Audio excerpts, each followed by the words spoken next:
Well, good morning, everyone. In my studio again this morning. Lovely day out there, as you can probably see. But unfortunately, due to the COVID-19, that we unfortunately have to stay indoors, which would be lovely to paint outside. But I'm just going to bring you round because I've got a subject that I'm going to paint this morning, and that's that view of a scene. A painting friend of mine went on a walk, a pilgrim walk out in Spain, and sent me back a lot of photographs, and he's painted his version and sent me the photograph, and I'm now going to attempt to try and capture that same scene onto watercolour paper. So let me just hold the camera there. I'll arrange the materials and then I'll make a start. Good. Well, we're what I would say as in the first washes stage of this painting. So I'm going to make certain the brush is completely loaded with water, and I'm going to paint the blue sky. Now it's a very deep blue, and I think it's important in these subjects to pick up a really deep blue sky.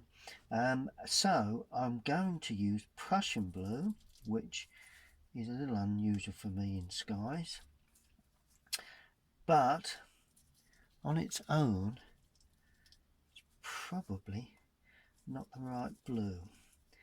So we need to make certain that we have a nice deep dark blue colour. That's it. And I'm going to put a bit of red with that, and that's cadmium red, to give it a really deep dark blue. Now the wash is going to be a wash. Just got to be a little careful around. I've not damped the paper, if you notice. I want the colour to really hold in.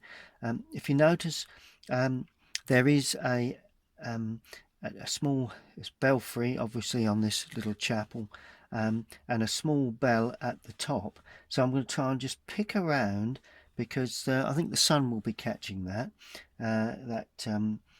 rather ornate sort of ironwork on top of the church. So let's see if we can get a wash running. There you go, look at that. Now a lot of people think that is too blue, too dark in colour. Well, a few years ago I would have said that is miles too dark, but knowing what I do now with watercolour, always dries a tone or two lighter at least. Now keeping the wash running, picking down the edge of the roof line there, it's a roof area, and picking around.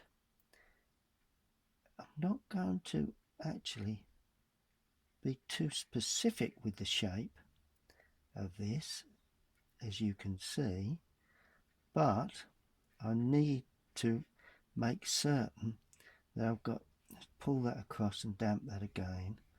Not what I should be doing, but there you go. Drying very quickly in here. A little bit more water to that. Right, here we go. Now we sweep the wash down and just picking, making certain that it all stays.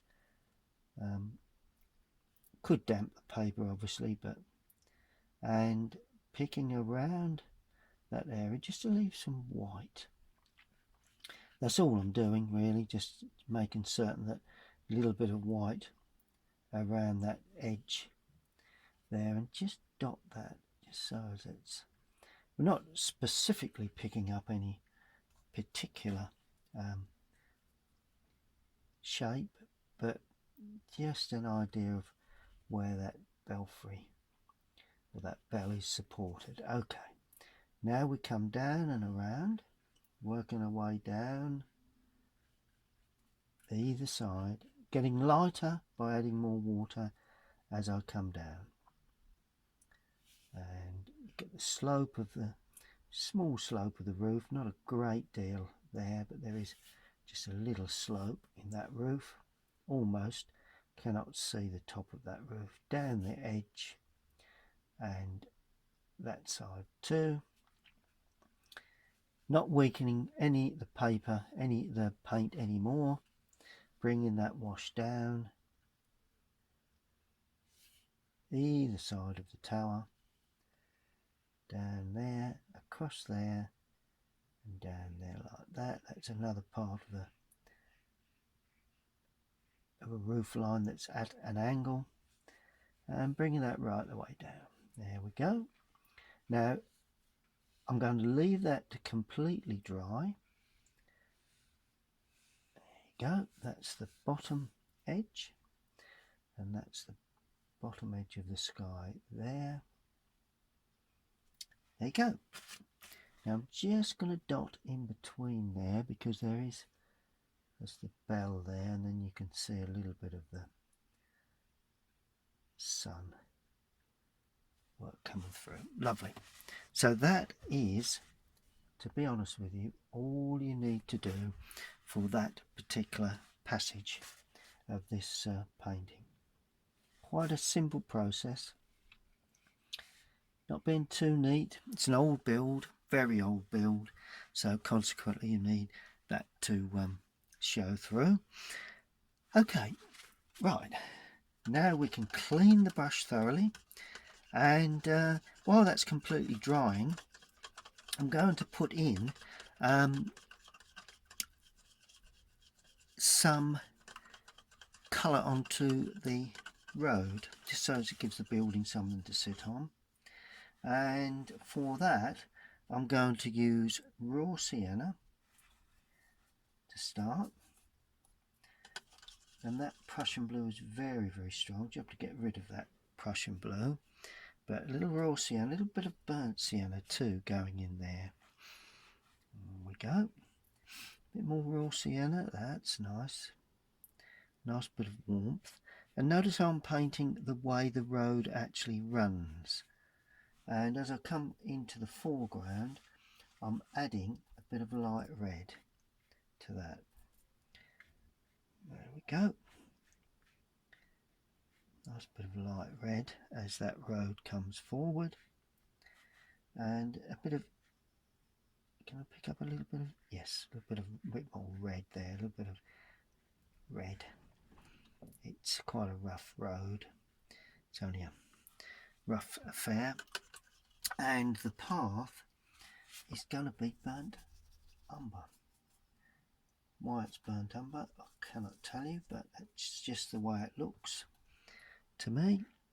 So, and that's what it looks like. And we come round there. Still trying to keep that fairly light. There is a bit of a curbstone, so I'm going to make certain we hold that. It just shows you where the road finishes, really. That's all I'm doing there. Let's join that up. There you go. So that's give the road a sort of a feel, a little bit of a path that side. There, just put that in. Just give the road a bit of a feel of somewhere for the buildings to sit. Now these buildings are very light. We do have some edges around the windows that are red brick, but other than that it's rendered, so we're going to keep that light. It's what I'm going to call my old Cotswold mix. That's raw sienna, light red, and a touch of cobalt blue where required. But to start off, it's just light red and raw sienna, and that goes in. Oh, there's another window there. Let's just draw that in as well while we've got the opportunity, because there you go. That's quite sufficient that. Good. Now there is a surround around those of red brick, but that can always go in later. It's just paint in this wash of colour. Yeah, it's all the same, so there is a surround, as I say, but let's just leave that for the present. Brick surround on that, but that will go in over the top because the tone is slightly darker, so there's no reason to leave that. That's a little bit lighter. There's a little bit of an opening there. That's a little lighter. Well, there's another door there. Missed that. Just a moment. Need to put that in. Just a matter of trying to pick up the light of the building, really. There is another opening there that I've failed to draw in. A bit of perspective. Always nice to put in what we do have. There we go. And then that comes down. I do note that it's got a little bit more red in it as it heads towards the lower area. So whether that's the light effect that's happening or... But anyway, that's what I see. So we may as well put that in. Yep, a bit more pinky, which to me is that light red. Okay, so that's a very, very nice sort of oatmeal sort of colour. And then the surround of this is slightly lighter, almost white, but I'm using very weak burnt umber for that, just to bring the changes on that, and also inside that door there, just to give it a bit of real light. And yep, we can see that quite successfully. Now this has got quite a bit of pinkiness to it, so for that I'm going to use alizarin crimson with a little of the burnt umber in there. It's not pink, but it does give that, I don't know, I just feel it's got a pinky sort of glow to it. Just go a little bit stronger with that.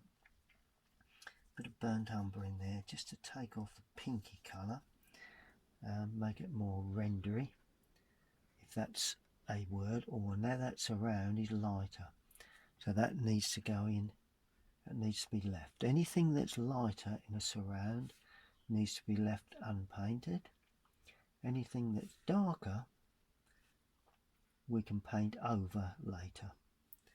Right, now there is some washing on the line there on the balcony, and as we head down there is some greenery, but we can more or less overpaint that shortly because that is considerably darker. There we go, nice little bit of pinkiness to that. I like that. It's always a good thing to pick up any warm colours. Looks all grey, but it isn't. That's the key to this.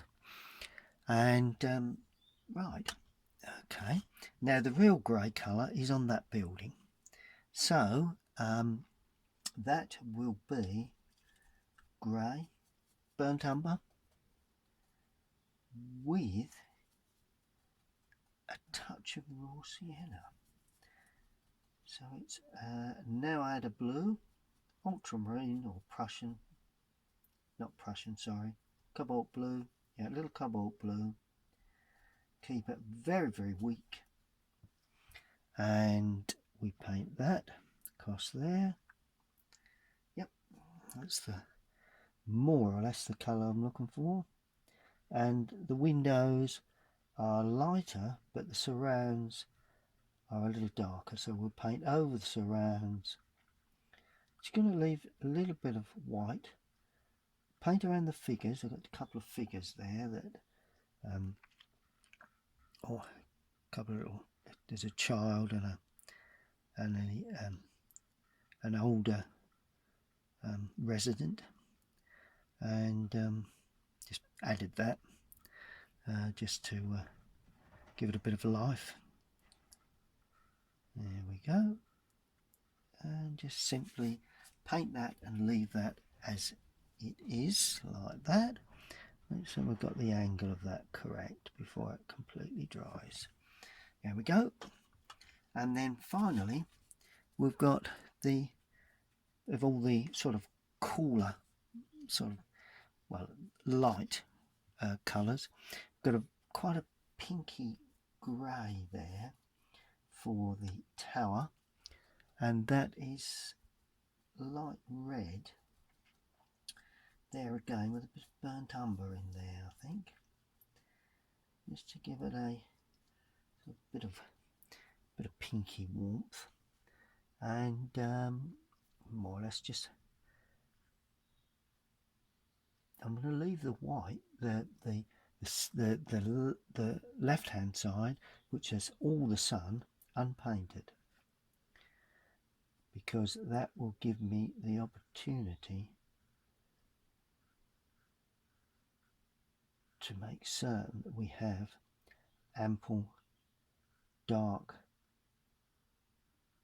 tones, good contrast from one tone to another. So we've got a good film of light hitting that left hand side. Okay, well that's the first stages. Very simple washes, and we'll allow that to dry thoroughly, and then we can see our tones correctly. Good. Well, I'm continuing with painting this subject that a painting friend of mine, gave to me when he did a pilgrim walk in Spain some time back, and he's painted his version, and I'm now looking at the way I would treat this, and just honed in a little closer. So let me just tie the camera down there, put that on the tripod properly. There you go. Make certain it doesn't move. Good. Okay, well the next stage will be, need to just select a slightly smaller brush. Notice how I was working with the mop brush to start with, which is that one there, number 4, De La Rowney, series 24, squirrel mop brush. And now I'm going to start using slightly smaller brushes. Good. Okay, well the next area will need to be some more details to the building.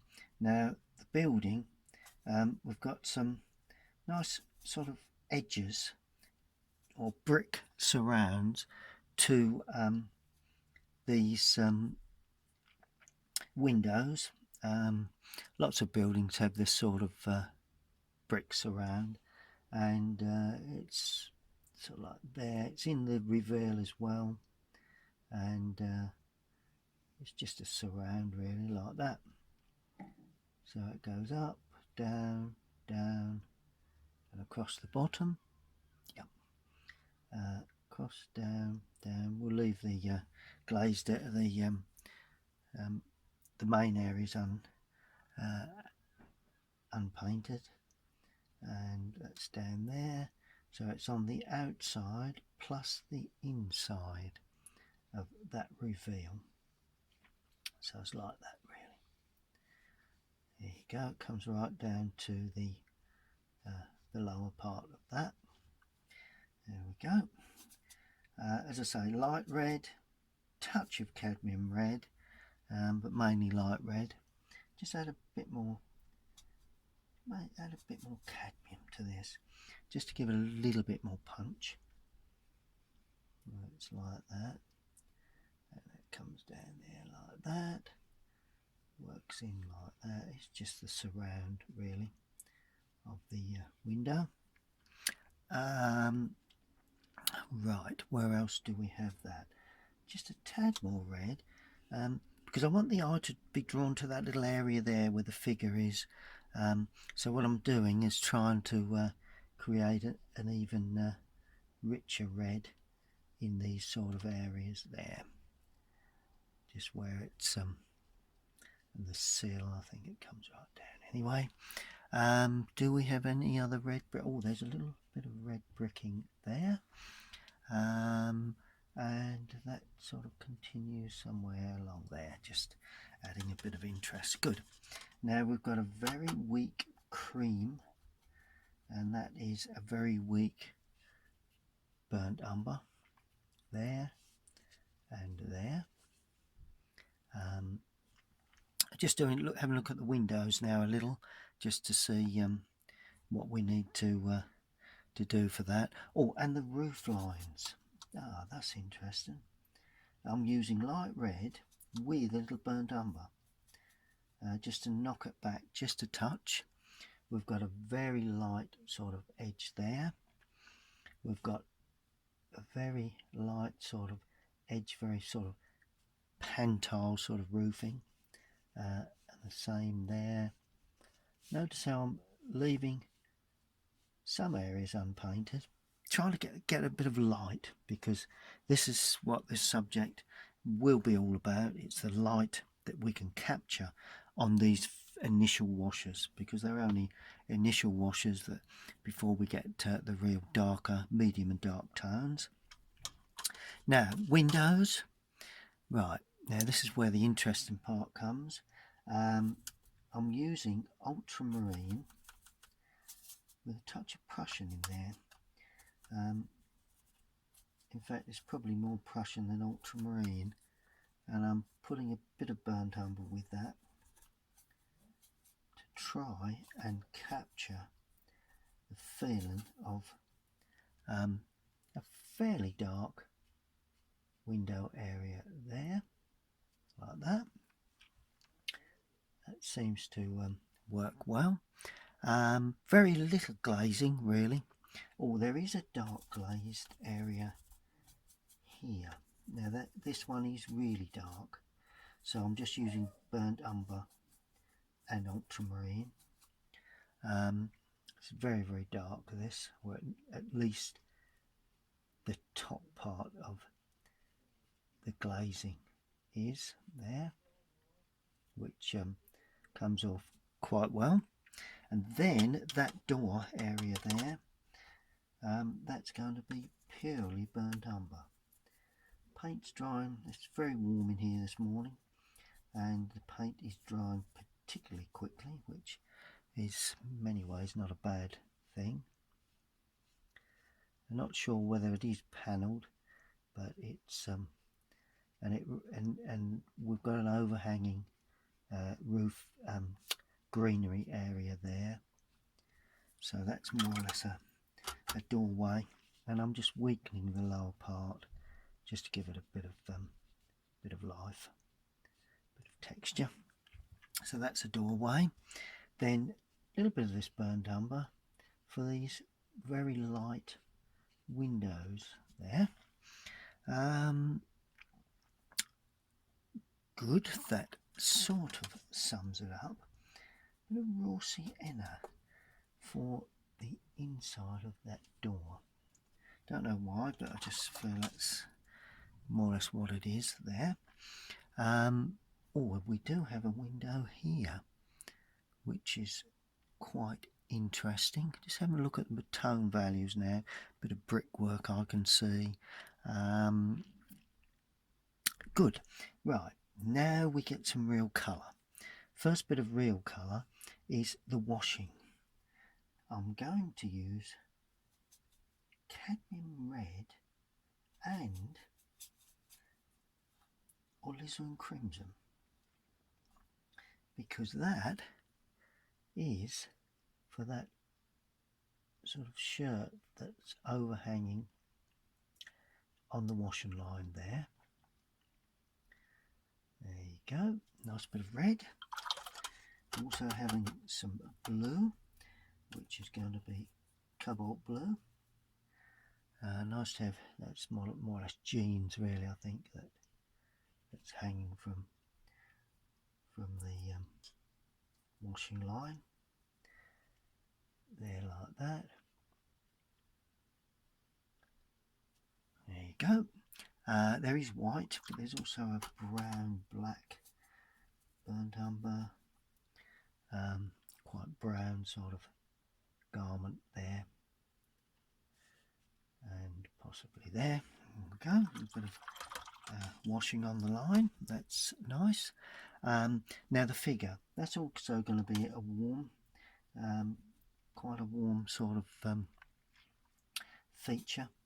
I'm going to use Indian red for this, not too dark initially, and it's, I'm trying to depict this as an old sort of lady that's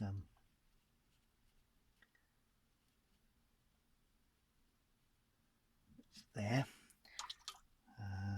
That's good, and I'm going to put a bit of yellow brown for the legs,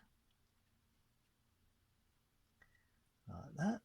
There we go, and we will have a blue colour for the little child figure there. That's good. Always nice to have a couple of figures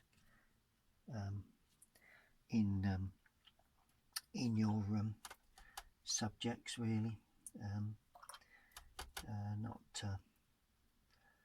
Not vital, but I always feel it gives a sense of interest to these subjects. Terracotta pots, I suppose that's possible. That is blue on the photograph, but I'm adding a little bit of interest, a little bit of greenery now. Shall I get that in? I suppose that's a good way to go for the next part of this. Notice I'm trying to build it all up to get it all light, apart from the sky, that's quite deep. But just do a mix for the green, and then I'll apply that. Okay, well there's the subject. Just hone in a little closer so you can see exactly what I'm painting. If you notice, we've got quite a bit of interest around the lower area. That's that sort of area there, quite a bit of interest, and some interest for the washing line. I always like to see that in these old Spanish villages. Now I'm going to concentrate on putting in the greenery and the sort of medium tones. We've not got the real dark shadow just yet, but that's that. So swinging back and just pulling out just a tad so that we can get this, get the picture completely in, because we're getting there. We've got the main light tones in. It really is now the medium and dark tones that are very important. Right, now I'm going to use Prussian blue for the greenery with burnt umber, and that will give me quite a deep green, very deep green, almost ivy green. Then I'm going to add a touch of cadmium yellow, and that will bring it back to just a little bit more to a fresher sort of dark green rather than too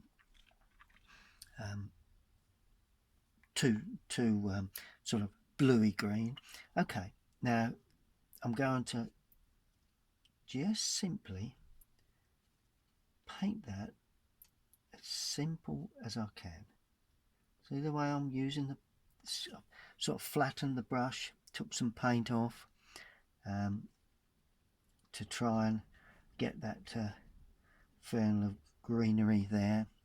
And okay, now I'm adding it a little bit more yellow, lightening up just a touch in this lower area, just to ring the changes, leaving plenty of white, just a little bit there for a bit of planting going on.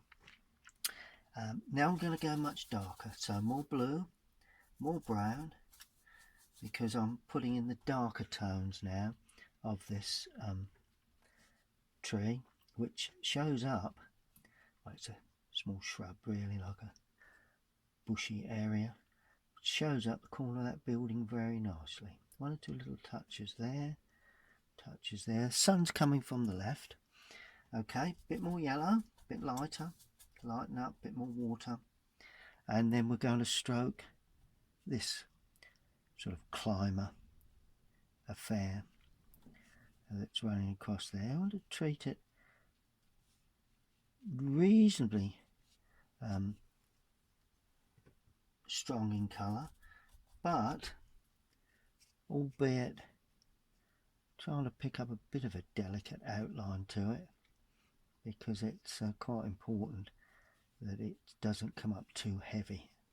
Quite often you can paint these little areas and they look just a little bit heavy. That's good. And then in the lower area, more blue, more brown, and that just picks up the quite deep dark sort of areas that are on the undersides, and they are quite dark. It's only the undersides and the right hand side there. It's just the undersides of these. There we go, and that just breaks it up and gives it a bit of a feeling of a bit more delicate feel. That's good. We do have a little bit of a trailer running down over this window, which would probably interest later on with the here we go. So that's that. Brilliant. All good when we come to put shadow work in. Okay, now I'm going to clean that brush, put that to one side for a moment. Now I'm going for the real sort of more what I call delicate detail. Now I'm going to start off with the belfry. We've not looked at that at this moment, which is that area there, and I'm going to use burnt umber and ultramarine. Those two colours give you a nice dark grey, and it's got to be dark. Very, very dark. So not too much water, plenty of paint. And this is the... Now I'm painting the opening, the belfry opening, leaving the bell itself. There's just a little bit of supporting structure there that there you go, that's the belfry opening. Make that a little bit wider, quite a wide affair, and down that right edge my brush has run out of paint, so I'm scratching across the paper because that'll give a sense of light hitting that right hand side. Now I'm going dark again, painting around the bell. It's quite important that we get this into a bell sort of shape, and that's down onto the sill. This bell is there. We'll tint the bell very shortly. The bell is in sunlight, and so we need to show that, how that bell actually hangs there. There we go, that's the bell, and this is the other bell there, like that, around the top and down. There we go, two bells there hanging on a structure. Can't depict that too clearly defined, but there's the two bells which are hanging very nicely. May even be chiming, who knows. Only my mate John would know that. He was the chap that did the walk. Well, it's a long trek, a very long trek. Okay, then we have the bell here with some very ornate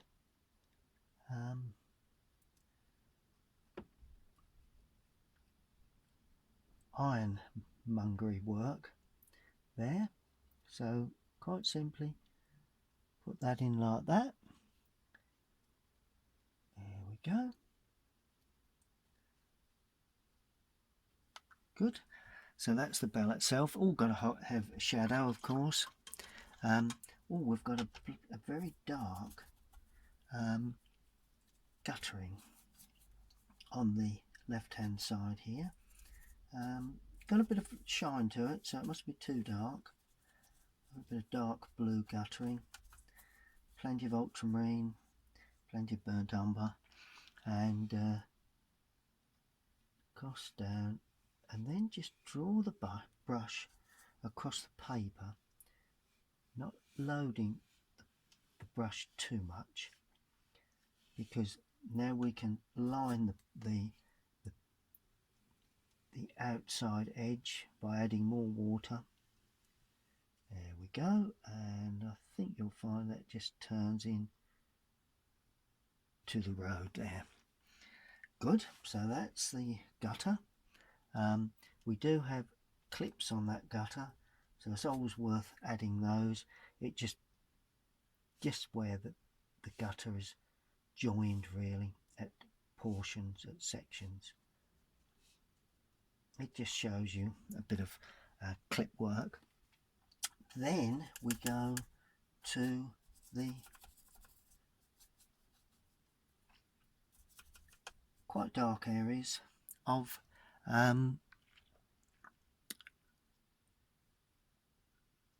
let's have a look. Yep, we've got a nice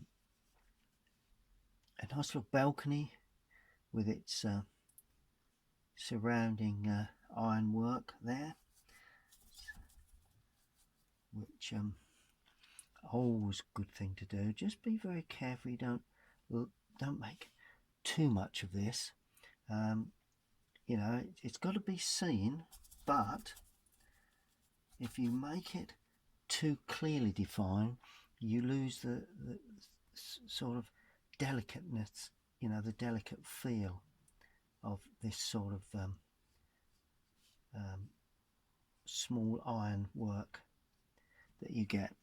Here we go, I think that probably does it, and that goes back in.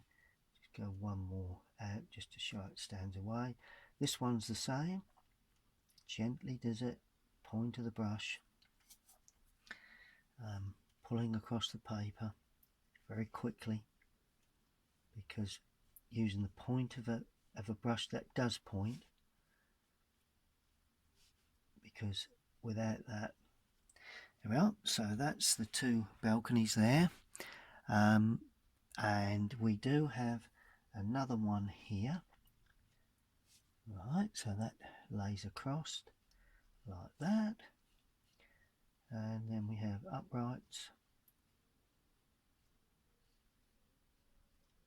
There we go, that's pretty good. I think that's sufficient for that. Don't need to do any more than that. Might have been a bit rough with that one, but there you go. That will all come into play very shortly. Right, clean the brush a touch, a little bit lighter for it's more of a blue-grey gutter. It's grey, but it's blue and it's lighter than the black we've had down there. So we've got a gutter there, we've got a gutter coming down there, like that. We've got a downpipe running, it comes out, crossed down there, and we do have another somewhat darker downpipe there. Make certain this is more narrow than that one because it's a little bit further away, and it's quite dark.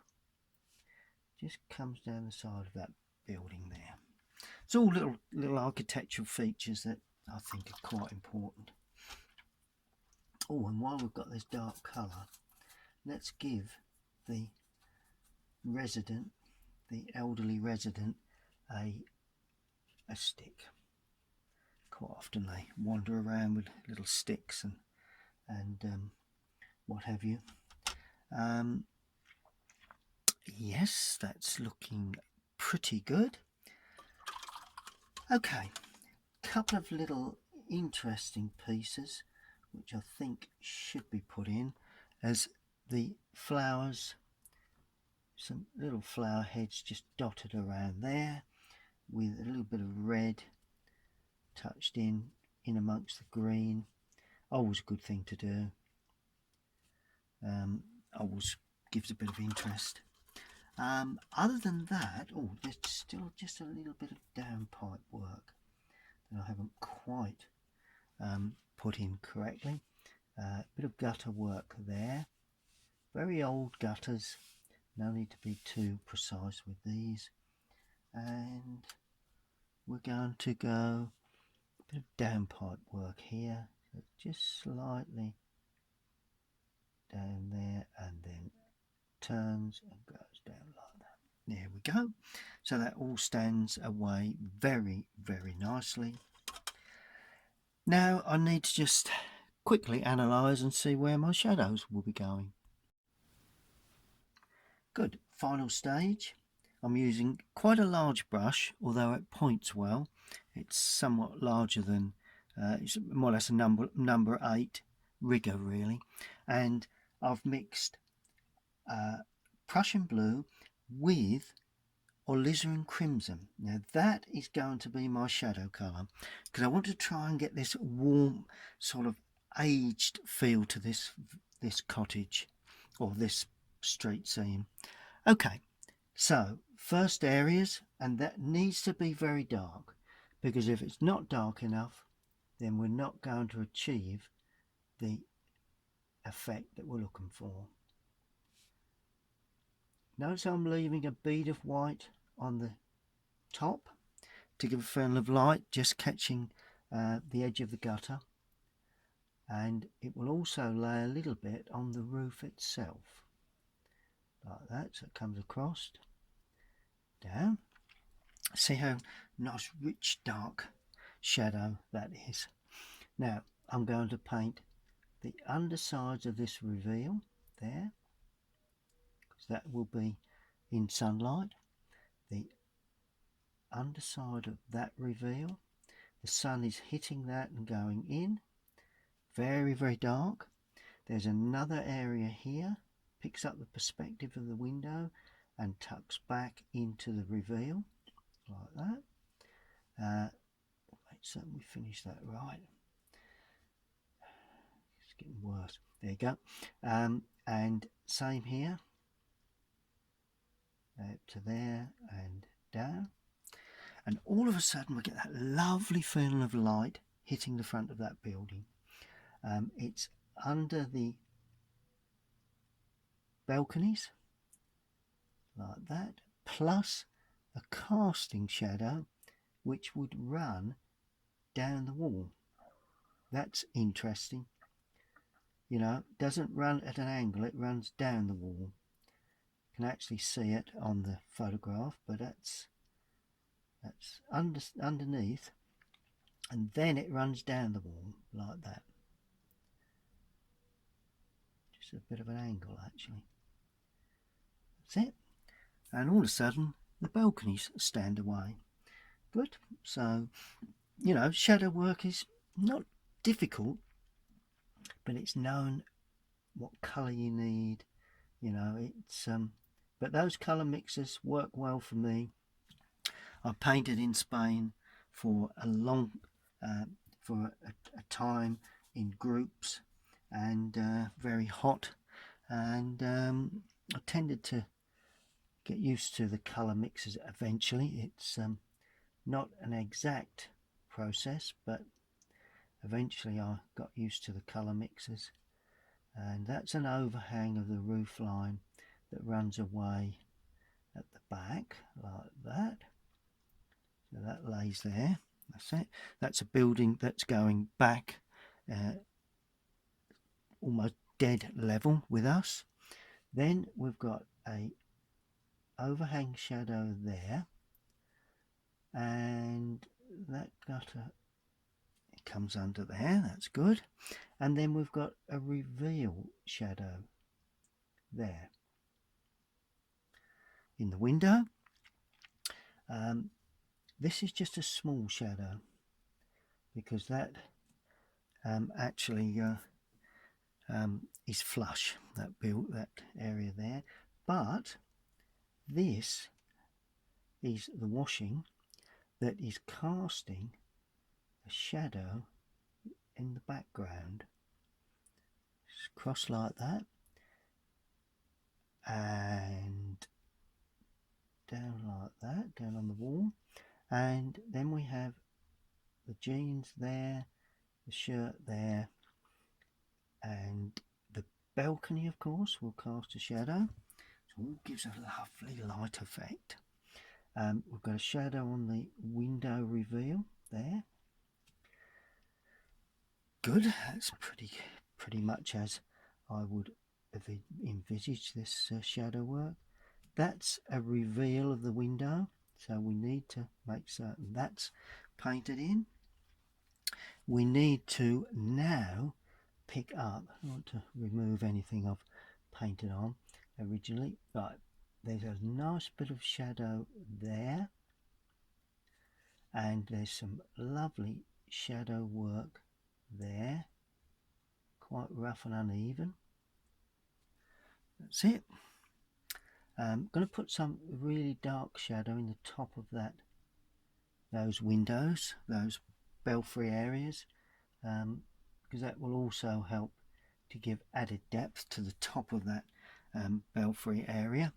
And then of course we've got the underside here. Just bring it across that gutter, but not paint right the way over. Leave a gap, paint that through.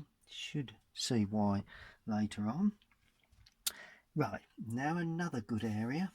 Really liking the way this sort of picks up the real sunlight effect of this sort of subject. Now we have a lot of overhang shadow plus some shadow within that sort of creeper that's running up, and that is then going over the window area too. So it's creating a shadow on the wall. Yep, that's looking good. Okay, down the window there, and a little bit on the sill there. Just drawing that across. I want that to soften. Lovely. We've got a shadow to come in there shortly. And the figure, not a great deal of shadow, but there will be some here and there. Same with this little figure there, the little child figure. Not a great deal of shadow on that required. But of course there will be shadow running away, and just to touch up the wall there, a bit of shadow under the figures.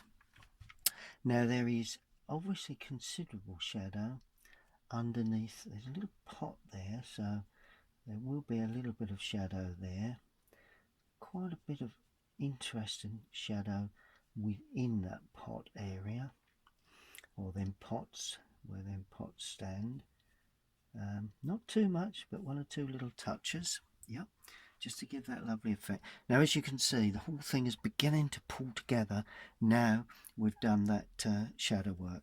And the final shadows will be the shadows from buildings on the opposite side of this small little little town road, really.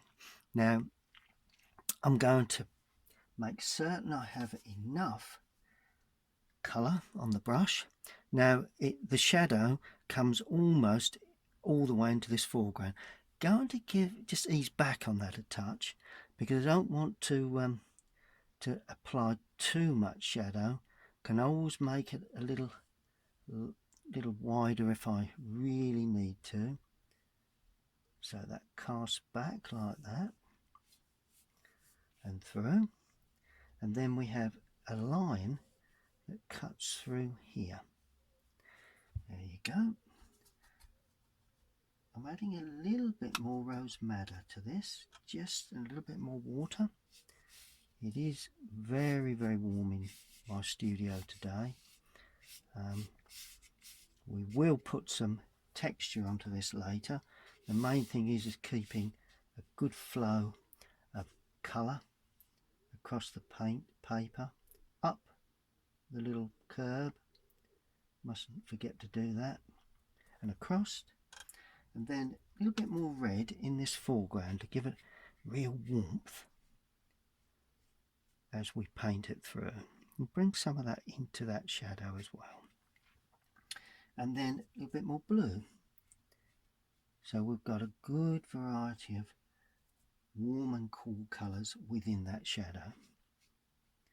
And that just runs across like that, allowing that to completely dry before we finish with some very fine finishing touches, which will be important.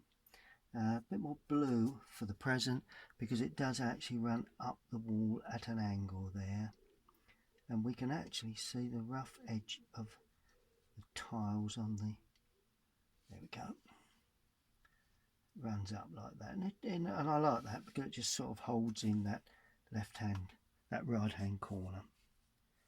A lot of shadow, but once that's completely dry, and then we'll put in some just a little bit of delicate detail.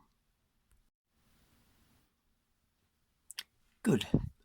Well, we've got the real fine touches now with some very dark paint and a very small brush, burnt umber, ultramarine. Could even use the Prussian blue for that if we wanted. That wouldn't be bad with burnt umber, like a greeny black. Stick with the ultramarine because that's not looking, there we go. And where do you need these little finishing touches? Well, I did notice there's like a grill area here, so I'm going to put that in. There we go, that's easily put in. There is some additional detail just to line up the top of that roof there. It's not particularly dark, but it's more or less a roof line there. That is quite dark, that side, and that's got a bit of shadow on. Yep, in actual fact I could put a bit of shadow into that, but there is a clock which I've failed to put in, so I'm going to do the underside shadow like that, and the time looks as if it's somewhere around 6:30, so we'll put one down there and one up there, make it a little bit of a different time. Good. And now we put in a little bit of interest and detail there, because it is a little bit of brickwork that finishes there and there. There is a little ridge across there. It's all a matter of the architecture really, and I think that lays back in there, so we may have a small shadow like that. It's a bit of a slope to the roof there, I think. Now the Pantar roofing, so we've got to make certain we show that sort of Pantar roof feel to that, and the same here. Need to show those because they're traditional with the buildings in a lot of Spain, and they don't have to be put in really neat because these buildings are not that type of buildings. They're old, aged, and just need to have the correct feel to them really. Good, a bit more water with that because there is an area of shadow which is under there that I've forgotten, but wouldn't hurt to ring the changes with a slightly different colour. Goes right the way into there and up to there. We go. So that shows that shadow area there, and there is sort of an edge there, so I'm going to put that in because it just shows where the door reveal is. That's good. Bit of shadow down back edge of that there, very little there, a little bit there. Good. That's pretty much as I would have wished this subject to turn out. Right, as promised, I'm going to put in a little bit of detail where the path or the curb area comes down, and then it's a very small little curb area, but just show it with some little edges there. That's good. And I always like to put some little edge touches where these buildings sit onto the ground, because quite often, you know, there is little edges that you know, it just indicates where the building finishes and the path begins, really. That's about all that does. And there is just sort of like a path area here, so what I want to do, just indicate just a little bit of texture for that path around there, just to ring the changes in that bottom left hand corner. Just be a little bit more clearly defined there. There we go, there we go. That's good. So that's just deepen that corner up, and there will be a little bit of texture. I always like to show just a sense of, it just gives us perspective. I don't know, some sort of road markings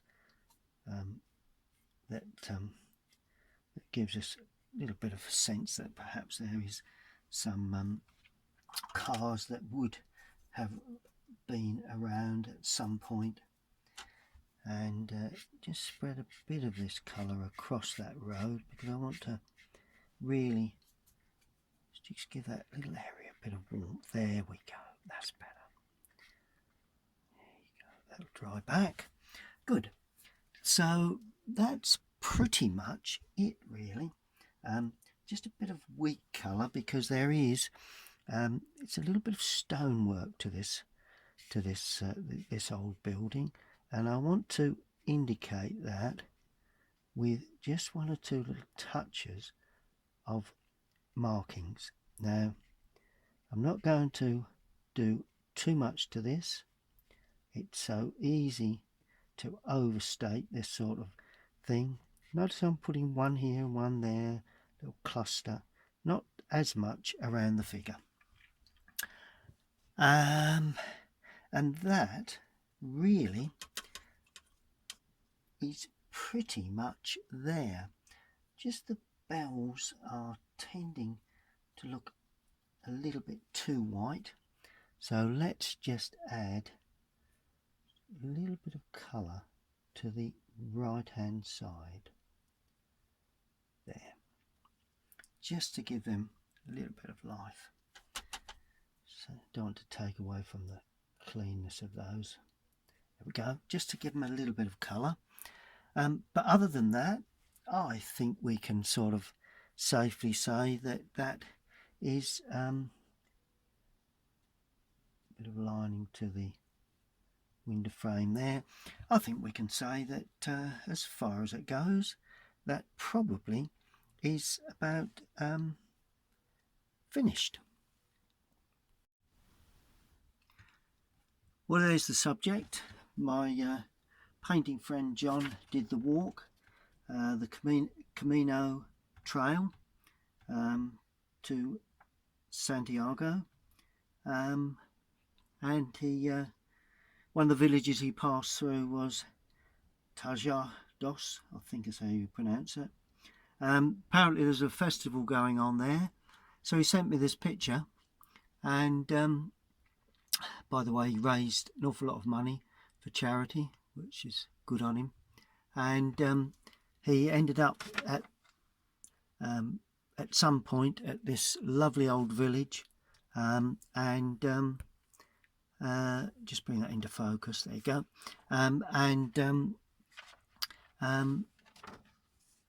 There's a festival, I understand, going on there.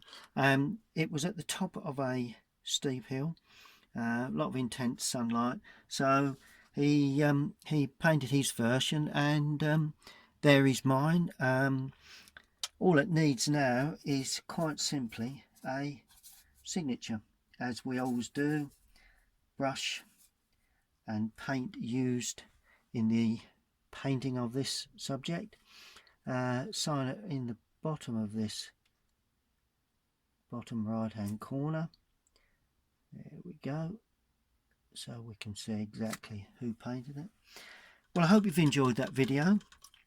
I certainly enjoyed painting it. Very warm day here in my studio, although outside the wind is rather cool. But please subscribe to my channel if you like what you see, and have a go at this one. Get those paints out and paint along, and those of you with a smart TV can actually upload this by the internet on my YouTube channel, and paint along on a large screen.